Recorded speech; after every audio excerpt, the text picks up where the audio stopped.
Boa noite a todos que nos acompanham aqui pela internet. Nós estamos aqui hoje no KSSF e vamos fazer uma palestra, palestra-aula, né?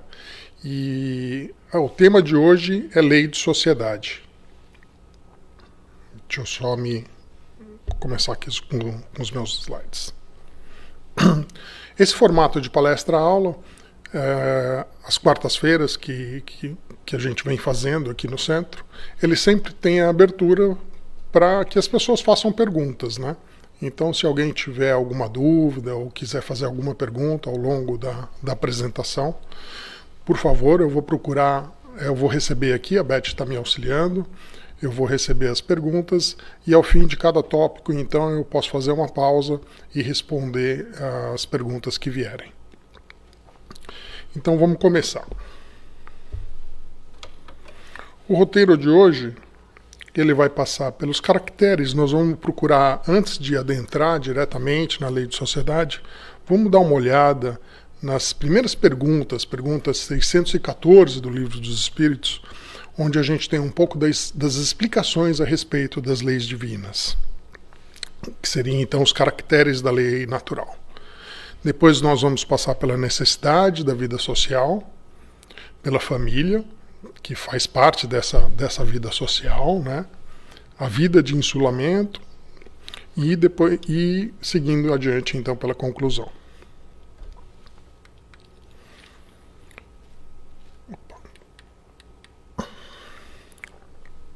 Então vamos lá, caracteres da lei natural.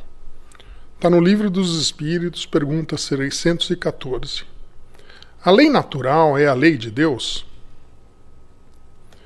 Perdão, a pergunta que os Espíritos fazem é se a lei natural é a lei de Deus. E a resposta, ela vem direta, sim, lei natural é a lei de Deus.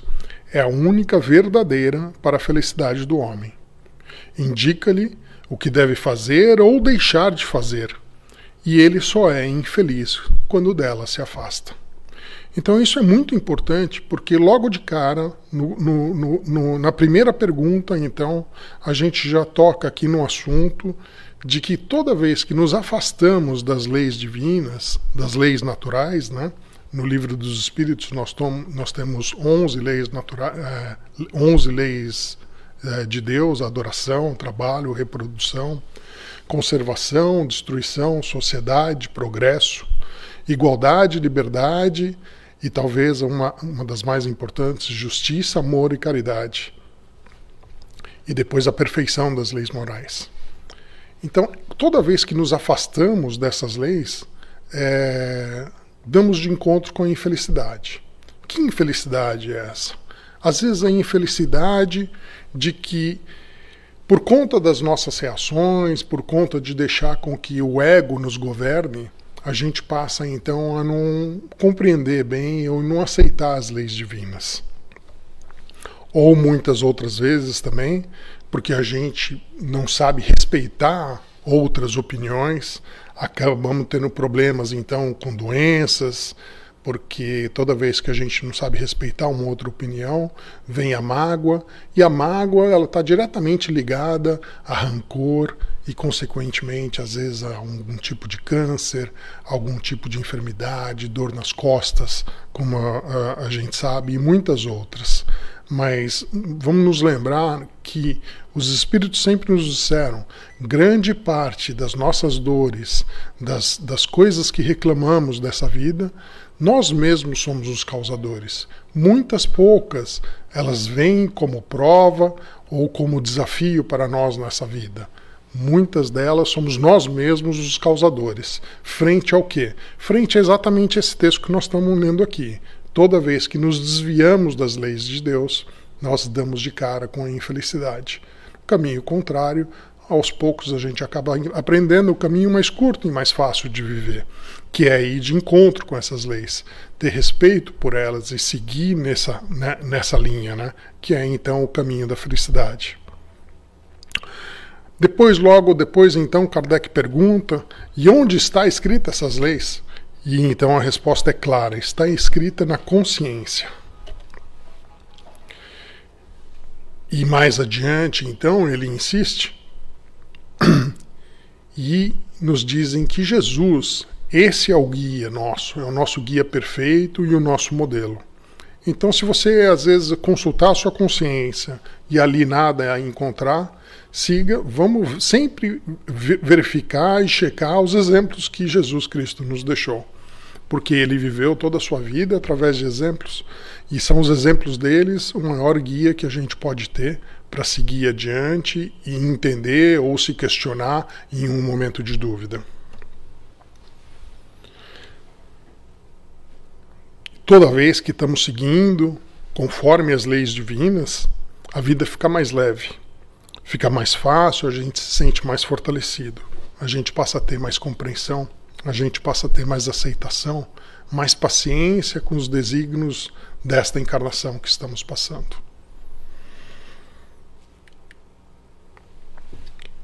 Agora adentrando já na lei de sociedade. A necessidade da vida social. Na pergunta 768 do Livro dos Espíritos, Kardec faz o seguinte comentário: homem nenhum possui faculdades completas. Mediante a união social é que elas umas às outras se completam, para lhe assegurarem o bem-estar e o progresso. Então o que a gente entende disso é que é somente pelo convívio uns com os outros que podemos evoluir, que podemos então ter essas faculdades completas, né? Podemos ter um entendimento das leis divinas e botá-las em prática. Hoje a gente está vivendo um exemplo muito claro disso, com o vírus que todos estamos aí enfrentando, né? Com essa situação onde está todo mundo em casa, convivendo com as suas famílias. É exatamente nesse momento onde a gente está tendo, então, um convívio mais próximo um dos outros, onde podemos realmente passar a entender o quanto importante é essa proximidade, é esse tete-a-tete no dia a dia. Ao longo da nossa conversa aqui, nós vamos voltar um pouco, algumas vezes, nesse assunto da família. Agora então, perdão, andei ao contrário aqui. Então, toda vez que estamos numa união social, né, as coisas se completam e a gente consegue botar em prática isto aqui, né? Amor, tolerância, compreensão, paciência e o sentimento.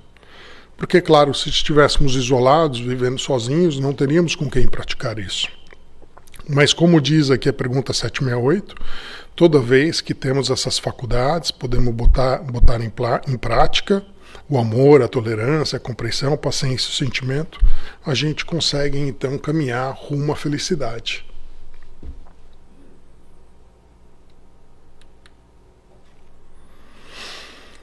Nós somos seres interdependentes. A autossuficiência, ela é contrária à lei de sociedade. Achar que não precisamos uns dos outros é ir na direção oposta dessa lei. Todo mundo que se encontra nesse caminho deveria parar e fazer uma reflexão. E principalmente ter uma atenção especial ao seu ego. Pode ser que o ego esteja no controle das ações da sua vida. Não é? A gente não é autossuficiente. Nós precisamos exatamente uns dos outros para que possamos nos ajudar a caminho da evolução. Sozinho, ninguém resolve nada. Se a gente prestar atenção a Jesus, logo no capítulo 1 do Evangelho segundo o Espiritismo, no capítulo onde ele fala, não vim destruir a lei, Jesus resumiu para nós todos os mandamentos e todos os profetas em uma única frase: amar a Deus acima de todas as coisas e o próximo como a si mesmo. Então, se a gente manter isso em mente, né, e sempre focados, podemos perceber o quanto é importante, então, essa vida em sociedade. Porque não é possível a gente praticar o amor isoladamente. É necessário estar em contato com os outros para que a gente possa praticá-lo. Agora, se o nosso ego anda ditando as nossas ações e a nossa vida, então a gente vai ter dificuldade com essas palavras de Jesus. A gente vai ter dificuldade em se amar, em amar o próximo também e amar Deus acima de tudo.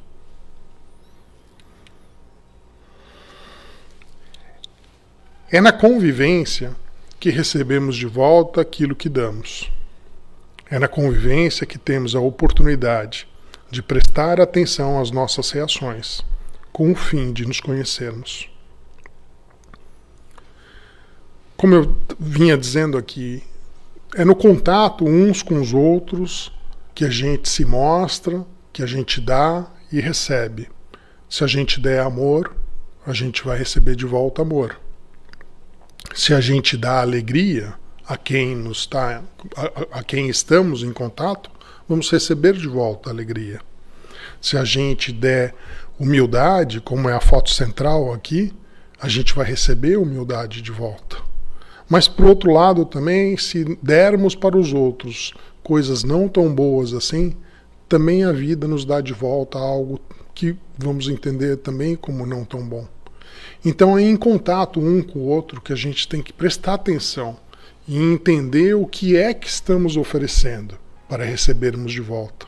Se a gente se policiar e sempre praticar isso, eu acho que a vida começa a ficar um pouco mais fácil.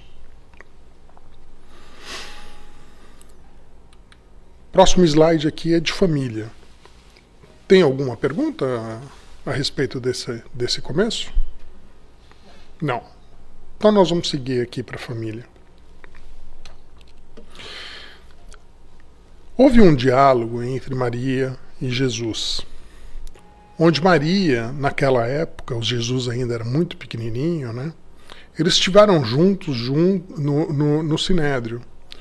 E todas as pessoas ali, os fariseus, as pessoas importantes do Sinédrio naquela época, ficaram espantados com o nível de conhecimento daquela criança. E Maria, então, voltou para casa, refletindo um pouco, e foi conversar com o filho, questionando que ela queria dar para ele a melhor educação possível. E então estava insistindo com Jesus: meu filho, eu só quero lhe oferecer o que há de melhor. E então seguiu o seguinte diálogo. Jesus disse para ela: mãe, toda preparação útil e generosa no mundo é preciosa. Entretanto, eu já estou com Deus. Meu Pai, porém, deseja de nós toda a exemplificação que seja boa. E eu escolherei desse modo a escola melhor. Isso está em Boa Nova. Quem trouxe essa frase para nós foi Humberto de Campos, através da psicografia de Francisco Cândido Xavier. E o diálogo então seguiu da seguinte maneira. Humberto de Campos nos traz a sequência dessa história. No mesmo dia, embora soubesse das belas promessas que os doutores do templo fizeram na sua presença a seu respeito, Jesus aproximou-se de José e lhe pediu com humildade que o admitisse em seus trabalhos. Desde então, como se nos quisesse ensinar que a melhor escola para Deus é a do lar e a do esforço próprio. E então Maria, mais adiante, comenta: Jesus, aperfeiçoou as madeiras da oficina, empunha o martelo e a enxó, enchendo a casa de ânimo com a sua doce alegria. Então veja que lá atrás, um dos primeiros exemplos, Jesus ainda quando criança, já chamava-nos a atenção da importância da família, para a importância do lar. E segundo ele, então, não há melhor escola na vida. A gente vai aprofundar um pouco isso ao longo aqui dessa apresentação. Emmanuel nos traz o seguinte texto aqui, um pequeno trecho que eu trouxe aqui de Vida e Sexo, né? De todos os institutos sociais existentes na Terra, a família é o mais importante, do ponto de vista dos alicerces morais que regem a vida. Aí, então, a gente começa a ver o quantas vezes isso é citado ao longo da literatura espírita que nós temos. Para o homem, para ele progredir, o berço da família, quem é paulista, lembra que a Jovem Pan sempre fala, né, que a família é o berço de tudo. E isso tem muito a ver com o texto que a gente está lendo aqui, né? Quem não é de São Paulo talvez nunca ouviu a Jovem Pan, mas quem é vai se reconhecer no que eu tô dizendo aqui, né?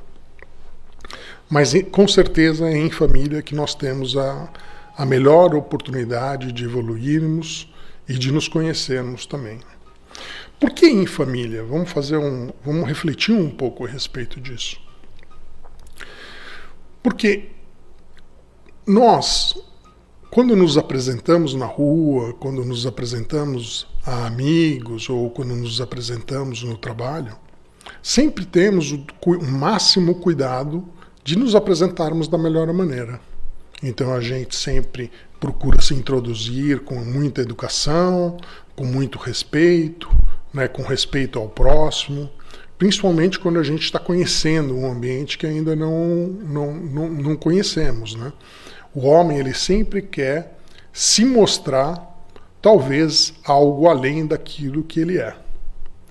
Porém, é no lar que a gente não consegue sustentar essas máscaras.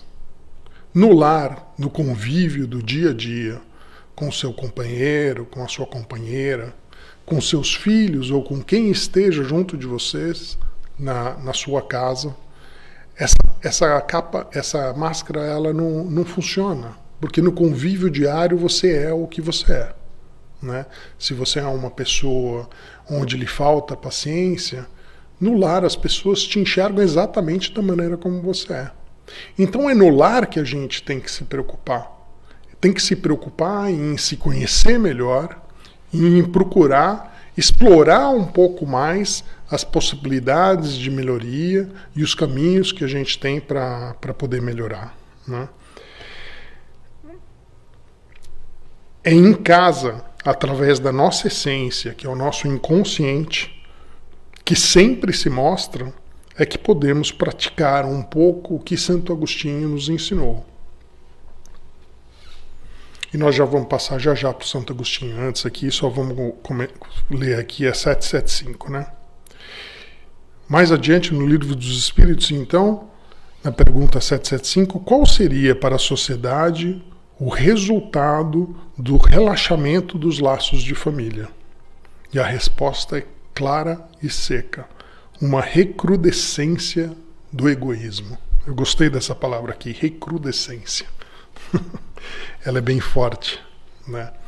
Então, sem dúvida nenhuma, esse não é o caminho, né, que queremos seguir. Vamos ver um pouco aqui, então, vamos nos lembrar um pouco de Santo Agostinho, né? Conhece-te a ti mesmo. Quem é espírita, já essa frase, todo mundo praticamente que é espírita e já está há algum tempinho na doutrina já ouviu. O caminho da evolução é de se autoconhecer. Mas Santo Agostinho, na pergunta 919A do Livro dos Espíritos, ele dá quase que uma cartilha do que a gente pode fazer. É só uma sugestão dele, mas ela é muito interessante. E se a gente, nesse tempo de coronavírus, parar um pouco e conseguir refletir, seja à noite, seja de manhã, conforme a vontade de cada um. Mas se a gente conseguir refletir esses passos que Santo Agostinho nos deu, eu acho que ele é de muita valia, né? Então ele diz, ao fim de cada dia, interroga a sua consciência e se pergunta, alguém teria motivo de se queixar de mim no dia de hoje? Passe pela consciência todos aqueles que você teve contato, todas aquelas expressões que as pessoas tiveram contigo, de dissabor ou de alegria, e reflita a respeito disso. Quais foram aqueles que talvez ficaram marcadas algumas expressões de sabor? O porquê disso? E aí então você pode se fazer a segunda pergunta. O que em mim necessita de reforma? O que eu posso fazer diferente amanhã do que eu fiz hoje? Para procurar ter outras expressões. E então, roga a Deus e ao seu anjo da guarda o esclarecimento. Esse pedaço aqui me pegou de surpresa. Santo Agostinho ele explica um pouco mais profundamente que toda vez que você pedir ajuda a Deus ou seu anjo da guarda a respeito desse assunto, perguntando dentro de si mesmo o que precisa de reforma, a resposta virá. Ela virá na sua consciência e você vai ter então a certeza de que caminho tomar. Depois, o que temos feito e com qual objetivo agimos desta ou daquela maneira? Então aí já é um exercício um pouco de reflexão um pouco mais profunda. Por que eu dou para certas situações da minha vida, às vezes, uma resposta atravessada? O que naquela pergunta me incomoda no meu íntimo? Me incomoda no meu inconsciente, que eu logo trago à tona, mas não tenho certeza o porquê daquilo. O que na atitude, por que algumas atitudes dos nossos companheiros me ferem mais do que outras? Porque às vezes algumas, eu não gostaria de chamar, não são falhas de caráter, mas a maneira de agir de alguns me machuca mais do que outra maneira de agir. Porque talvez eu tenha mais facilidade com uma situação de falta de honestidade e eu não tenho facilidade com uma situação de traição. É isso que a gente tem que parar e sempre refletir. Porque ao refletir dessa maneira, a gente começa cada vez mais a se conhecer. Conhecer tudo aquilo que está dentro de nós e que hoje somos o reflexo de tantas encarnações. Mas nós não temos a lembrança de todas essas encarnações. Mas ao refletir, ao pedir ajuda a Deus, ao fazer uma prece e pedir o esclarecimento sempre vem, segundo Santo Agostinho. Se outro tivesse feito, nós o censuraríamos? Porque Jesus nos falou, faça para o seu irmão aquilo que você gostaria, trate o seu irmão da maneira como você gostaria de ser tratado. Então essa é uma reflexão muito importante. Se outro estivesse no meu lugar, eu estaria censurando ele? Eu estaria criticando o seu ato? Ou eu já estive criticando? Quantas vezes eu já estive criticando algo que hoje eu fiz? Com certeza, ao passar isso em memória, você não vai achar um exemplo, você vai achar mais de um, vai achar 2, 3, 4, 5, infinitos, é melhor parar de pensar, talvez. Mas isso leva a um segundo pensamento, então, que é aquele do perdão. O perdão fica mais fácil quando você se reconhece, quando você se reconhece nos mesmos erros. Quando a gente lembra de Jesus, então, quando ele falou, atire a primeira pedra, quem não tiver pecados, não ficou nenhum de pé. Pelo muito assim, ainda é importante a gente lembrar, nesse evento, que os mais velhos saíram primeiro. Porque quanto mais tempo você viveu já nesta vida, com certeza mais pecados você tem. E por fim, examine se os nossos atos estão contrários às leis de Deus. As leis de Deus, ao nosso irmão e a nós mesmos. As leis de Deus, a gente está estudando aqui e constantemente estamos falando. Através do conhecimento, através dos estudos, você sempre vai poder se questionar a respeito disso. Com relação ao nosso irmão, a pergunta anterior já dá a resposta, é só a gente refletir um pouco. Mas e com relação a nós mesmos? É importante também a gente entender quais atos da nossa vida ferem a nós mesmos. Fere ao nosso corpo, o que a gente às vezes ingere, o que a gente bebe, que está nos ferindo, o instrumento que Deus nos deu. O que a gente fala, que logo depois você se arrepende, fica com aquele amargor na boca, que desce pela garganta, envolve todo o estômago, dá calafrio e agonia. É nisso que a gente tem que refletir um pouco. E a melhor forma, o melhor lugar para refletir, como eu vinha dizendo, é em família. Porque ali a gente é o que é. Não tem máscara, não tem condição de ter máscara nenhuma.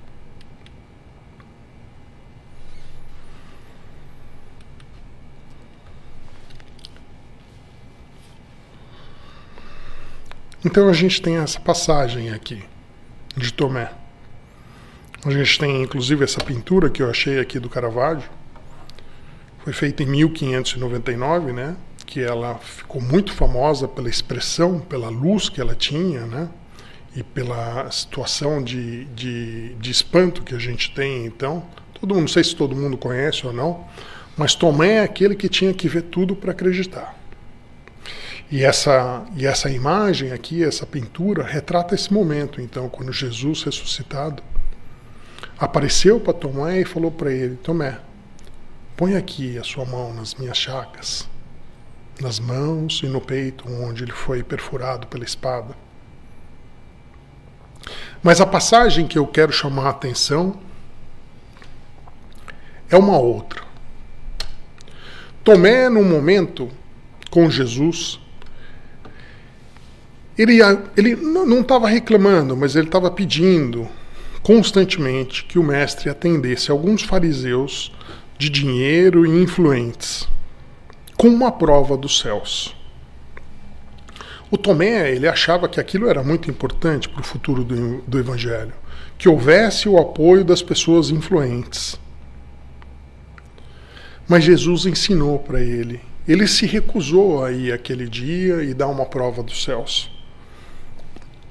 Ele disse: Tomé, a nossa senha, a melhor que podemos ter a respeito de uma luz ou de uma expressão dos céus, é a nossa própria exemplificação no trabalho humilde. Nem todos ainda já estão prontos para perceber a presença do nosso Pai.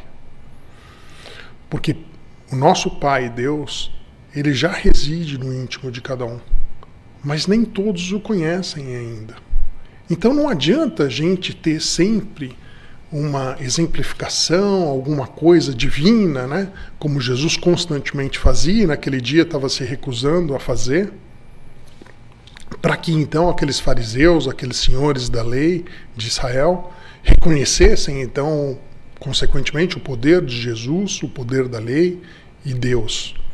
Se a pessoa não tem isso no seu íntimo, se o ego ainda lhe ofusca a visão, ela não vai acreditar. E a gente tem isso, um exemplo claro dentro do Espiritismo, quando que na época dos fenômenos, né, as pessoas queriam ver para poder acreditar, e ficou muito claro que isso não se traduzia em fé, em crença, em esperança. Essas pessoas então presenciavam aqueles fenômenos, né, da época logo do começo de Francisco Cândido Xavier, principalmente, que são os que eu me lembro, né? Mas mesmo vendo aquilo, nem sempre saíam acreditando. E a gente percebe, e ficou muito claro, que o que realmente leva à crença, o que realmente leva a pessoa a descobrir Deus dentro de si, às vezes é o estudo. E às vezes também é uma situação um pouco mágica. Mágica no sentido de que cada um tem o seu momento para acreditar. E Jesus deixava isso muito claro.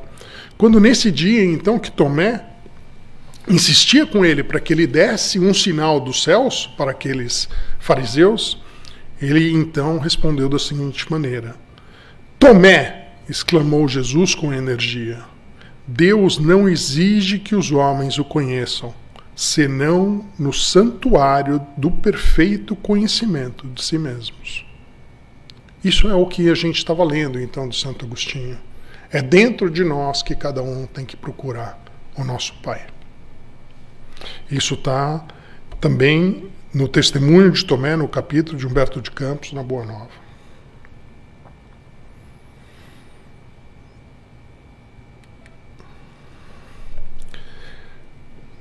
convívio da família, vamos voltar então naquelas palavras do nosso segundo slide e vamos passar então uma por uma, refletindo um pouco alguns textos de Emmanuel e de outros espíritos de luz que nos sempre trazem uma palavra. Tolerância.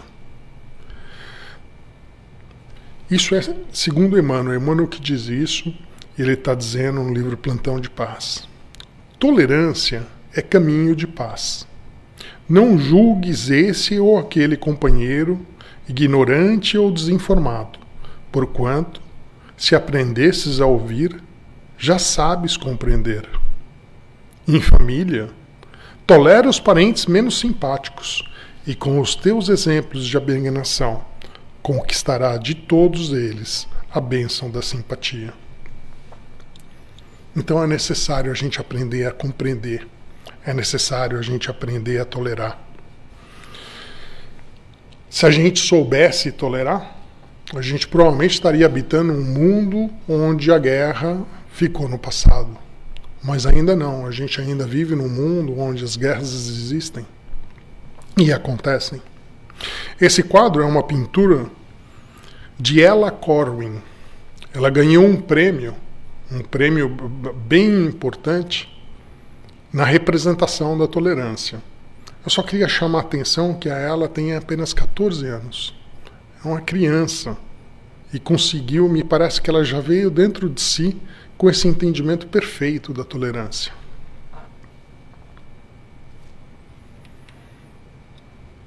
Compreensão.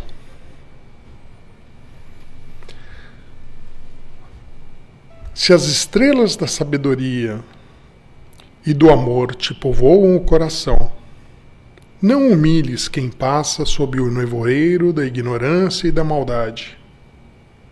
Gradua as manifestações de ti mesmo, para que o teu socorro não se faça destrutivo. Emmanuel também nos traz isso no Fonte Viva. Essa é a compreensão que a gente tanto se arrebata nela no nosso dia a dia, no convívio com a família, com as pessoas que amamos, com aquelas que convivemos.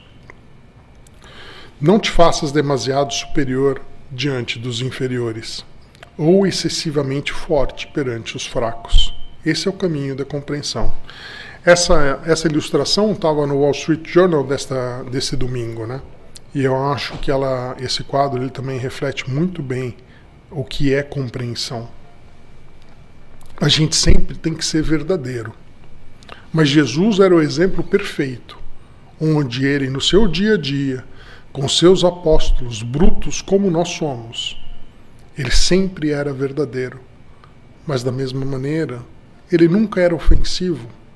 Nenhum apóstolo no dia seguinte estava chateado ou triste com ele, porque ele, através do olhar, através dos seus gestos, emanava amor. E com todo esse amor, é que a gente tem que aprender um pouco, através do exemplo, a também ser verdadeiro. Mas existem maneiras e maneiras de ser verdadeiro, que a gente possa sempre seguir o exemplo do nosso mestre, em ser verdadeiro sem ter que ofender os outros. Se a gente conseguir botar isso em prática no nosso dia a dia, dentro de casa, eu acho que é um salto, é um grande salto. Porque a gente normalmente é verdadeiro, mas quando a gente é verdadeiro, você já se altera, a sua voz se altera, o seu posicionamento se altera, né? E existem maneiras e maneiras de ser verdadeiro. Paciência. Essa paciência é muito boa, porque essa paciência ela serve tanto para nós mesmos, né, como para o outro. Paciência, sobretudo, é a capacidade de verificar a dificuldade ou o desacerto nas engrenagens do cotidiano, buscando a solução do problema ou a transposição do obstáculo. Emmanuel, de novo, Palavras de Vida Eterna. Quem não tem desacerto nas engrenagens do seu dia a dia? Todos nós. É impossível alguém que diga, eu não tenho desacerto. E é através da paciência que a gente consegue, então, buscar os recursos necessários para entender um pouco esses desacertos nas engrenagens. E quando também vemos, às vezes, esse desacerto na vida dos outros, procurar entender o momento que aquela pessoa passa e que, assim como nós, cedo ou tarde, todos vamos achar a transposição desse obstáculo. De novo, quando a nossa palavra não ajuda, é melhor que a gente se cale.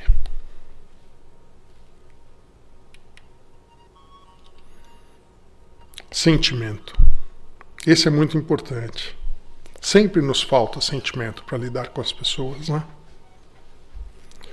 Aprendam primeiro a exercer piedade para com a sua própria família e a recompensar seus pais, porque isto é bom e agradável diante de Deus. Paulo escreveu na primeira carta a Timóteo.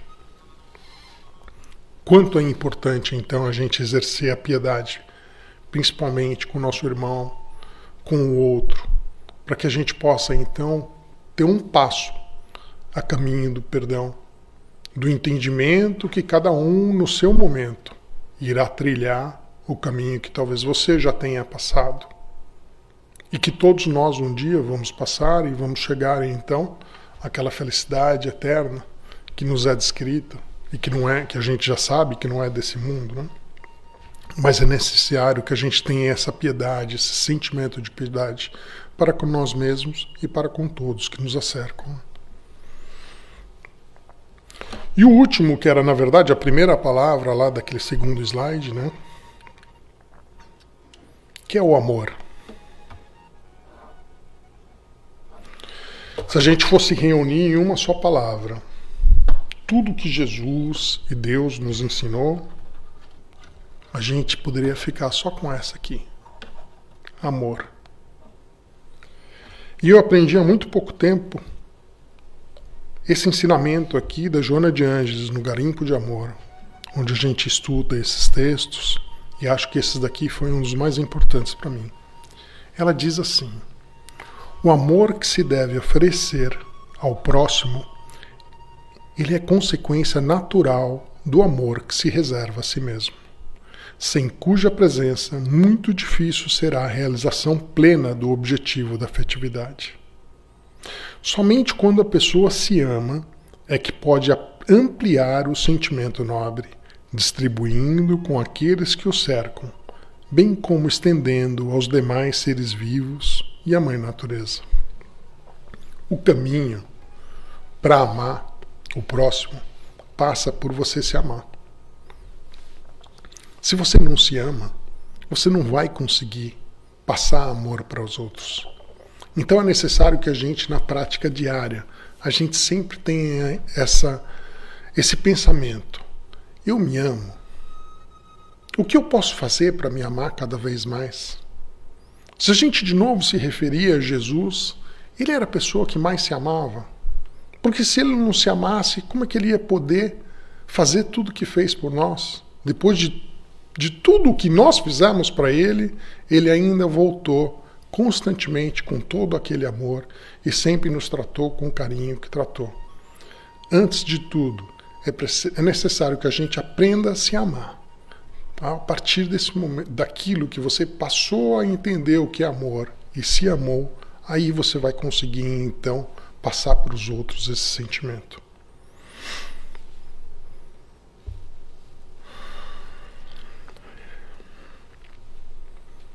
Viver em sociedade sem desenvolver a tolerância, a compreensão, a paciência e o amor é como se vivêssemos sozinhos. Eu não sei quem no domingo pôde assistir o Andrea Bocelli em Milão, na Catedral de Duomo, mas foi muito bonito. Ele então estava sozinho e cantou canções lindas, como de costume, a respeito da Páscoa, temas a respeito de Jesus. E ele estava sozinho dentro da catedral. E depois, na última música, então, ele saiu para fora e não tinha ninguém nas ruas de Milão. Isso, no domingo, me trouxe um certo sentimento de tristeza, talvez, de angústia. porque a imagem, isso é um vídeo que está no YouTube, quem quiser ver é só ir no YouTube, quem não teve oportunidade de ver no domingo, né? Era um vídeo que foi transmitido ao vivo por volta da hora do almoço, no domingo de Páscoa. Mas quem pôde ver o vídeo, então, o YouTube ele passou imagens de diversos lugares no mundo, né? Do Times Square em Nova York, sem absolutamente ninguém ali. De Roma, da Praça do Vaticano, da Torre Eiffel também, todos esses lugares importantes, turísticos, que normalmente são lotados de pessoas, né? Nesse dia eles estavam vazios. Aliás, não é só nesse dia, a gente já sabe já que nós estamos aí, acho que praticamente na 4ª ou 5ª semana, né, do vírus, e eles estão vazios. Mas que a gente possa então refletir nesse momento onde a gente vive essa situação no mundo, quanto é importante a gente viver em sociedade, quanto é importante, quanto é agradável, né? Ninguém quer o mundo do jeito como ele está. Então vamos lembrar um pouco disso, apesar da gente, eu sei que tem várias lembranças a respeito desse momento, vamos guardar essa como um ensinamento também, a respeito da lei de sociedade, o quanto é importante a gente viver em sociedade. A gente sabe que logo no começo, na primeira semana, tem uma amiga da minha família, né, que ela está aqui sozinha, sem os pais, e muito jovem, né? E ela me trouxe uma colocação a respeito naquela época era ainda a primeira semana dela, né? Totalmente sozinha dentro de casa, a mãe não estava com ela, que acabou ficando presa no Brasil. E ela falou: tio, você sabe que eu aprendi uma coisa com o corona. Eu aprendi que com certeza eu quero ter um companheiro na minha vida, que eu não quero ficar totalmente sozinho na vida. E aquilo me marcou muito, porque eu achei muito bonito, né? Eu achei bonito o momento e os ensinamentos da lei de destruição de Deus, né? Onde a gente está vivendo não deixa de ser uma destruição o vírus, né? Esse momento de vírus que a gente está passando. Porque eu sempre tive a imagem que os jovens, dentro daquela sensação de que eles querem o melhor para si e procuram uma vida sem muito atrito, sem muita dificuldade, né? Eu tinha a sensação que o casamento era uma coisa que andava meio fora de moda, né? E que em poucas oportunidades, então, as pessoas queriam realmente seguir esse caminho que a gente vem conversando aqui da família. Mas você veja como foi importante, e como foi importante então a fala dela, né? Que ela descobriu rapidamente que totalmente sozinho não é bom. Então que vale sim o sacrifício para que a gente possa assim constituir família e aceitar um companheiro junto de ti, e junto com o companheiro também aceitar tudo que vem de bom e de mal. Você sabe que às vezes as pessoas que estão muito tempo casadas, né, sempre dão sempre dão uma exemplificação do que é o casamento, não sei porquê, mas nem sempre positiva, né? Porque todo mundo fala: puxa, mas é tão difícil, né? Você tem que aprender a ceder tanto, né? Você tem que aprender a compreender tanto, você tem que aprender a tolerar tanto, né? Você tem que se doar constantemente no seu dia a dia. Mas, ao mesmo tempo que as pessoas falam isso e às vezes fazem uma piada a respeito disso, a gente não cita o quanto bom também é estar há tanto tempo junto da mesma pessoa, ter convivido tanto dessa vida, as coisas boas e aquelas que não foram boas, as lembranças de dor, as lembranças de angústia que às vezes passamos juntos, mas também os momentos de alegria, poder criar os filhos junto, com as mesmas discussões, com os mesmos pontos de vista, totalmente diferentes uns dos outros. Então eu acho muito bonito, sim, que essa vida a dois, quem vive há muito tempo, talvez a gente devesse praticar um pouco mais, de passar para os jovens, passar para as pessoas que estão ao nosso redor e da nossa proximidade, né? O quanto bom é, sim, a gente ter uma família, a gente criar uma família, estar junto, aprender a respeitar o nosso companheiro ou aprender a respeitar a nossa companheira, né? Vamos em frente aqui. Vida de insulamento. Então, a continuação daquela primeira pergunta que a gente apresentou, né, na 768, Kardec continua comentando e diz: por isso é que, precisando um dos outros, os homens foram feitos para viverem em sociedade e não insulados. Então eu acho que esse é exatamente o caminho oposto do que a gente vem falando até hoje, né? Eu acho que ninguém aqui, quem já viu esse filme, quem não viu deveria ver, é muito bom, né? Tom Hanks, que ele fica sozinho numa ilha e passa então a ter como a pessoa, a família dele, a bola de voleibol, o Wilson, né? Acho que nenhum de nós aqui nasceu para estar em contato, para travar toda a sua experiência com o Wilson, né? Perdão, só queria ver um... E agora, então, uma sequência aqui das perguntas, só a gente passando a respeito com relação ao isolamento, né? Na 769, Kardec continua, então, a questionar, né? E vem a seguinte afirmação: não pode agradar a Deus uma vida pela qual o homem se condena a não ser útil a ninguém.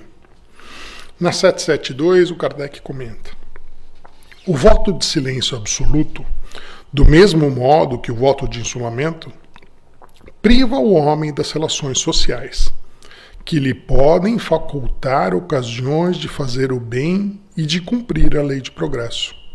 Então não adianta, não é você ficando sem falar, né? Na verdade ele estava dizendo, a pergunta era se era viável um voto de silêncio, ou a pessoa se isolar do mundo, né, para ficar simplesmente meditando.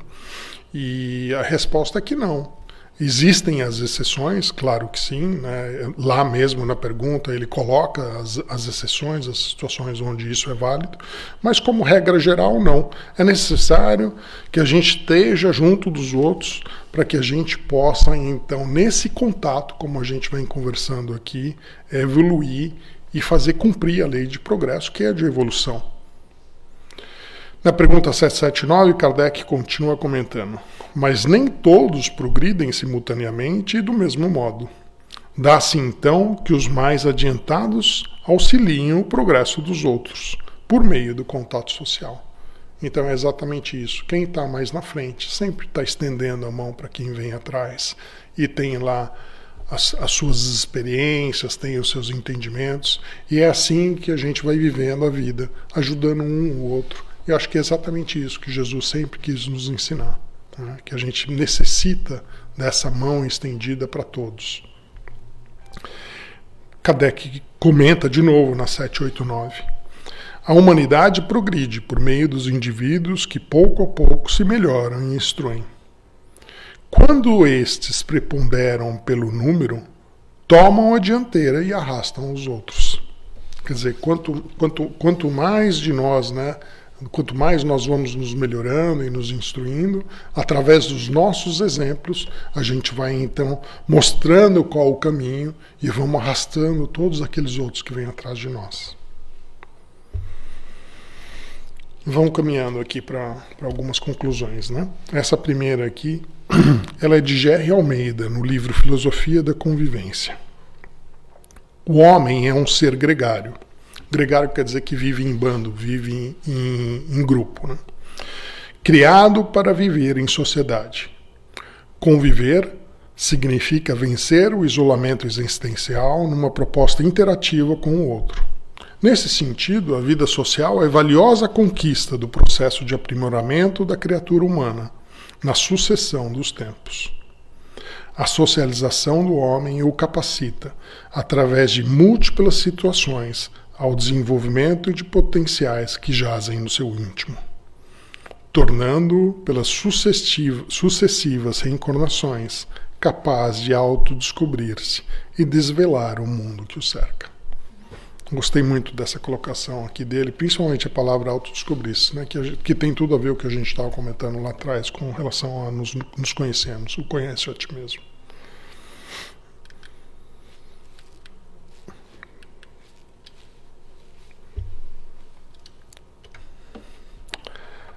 A vida em sociedade é para nos elevarmos e não nos rebaixarmos.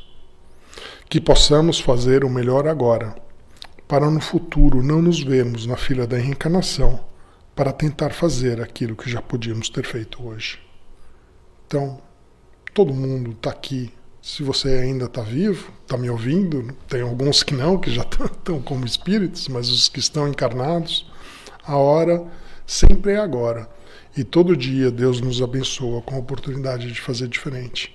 Então vamos botar isso em prática, para que a gente não tenha que entrar na fila. Não dá para ler no desenho dessa menininha, mas ali fala que é para pegar uma senha, que a próxima é só dali a 40 anos. Isso é só uma brincadeira, é só um quadrinho de uma criança que fez esse desenho muito bonitinho. Mas, enfim, mas não vamos desperdiçar as oportunidades que a gente tem hoje de procurar nos entendermos, conhecermos-nos melhor e fazermos melhor também. Né?